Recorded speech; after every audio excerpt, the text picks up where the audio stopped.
You were on the Tim Ferriss podcast in 2017. I think the title was something like living on 25 to 27,000 per year.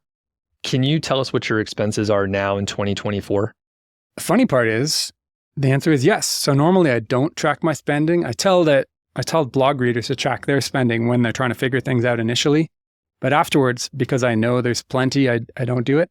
However, I just went back and redid it. So I added up all my expenses for the past year. My spending has dropped, even though I'm trying to spend more. I'm getting ridiculous with like my car, I have a nice car now and spend more on restaurants and travel. Yeah. But even so, I added it all up. And in the past 12 months, my personal spending was only $18,000 instead of like the 25 to 27 we used to spend.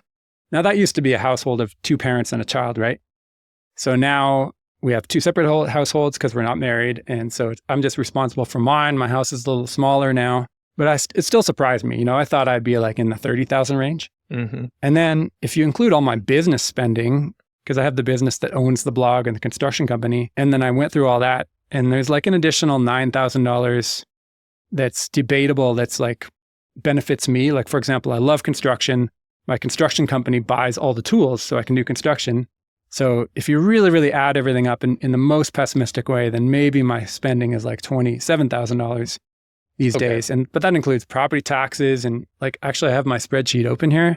I'll just read out a couple things just because they surprised me. So when I sum it up, my restaurant spending was like a full half of my grocery spending.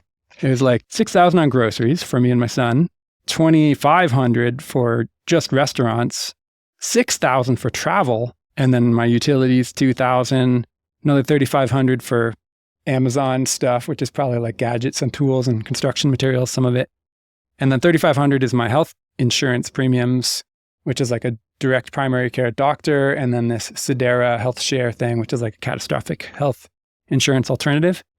And then my car was actually quite a bit because I had overpriced insurance for the past year, which I've since fixed.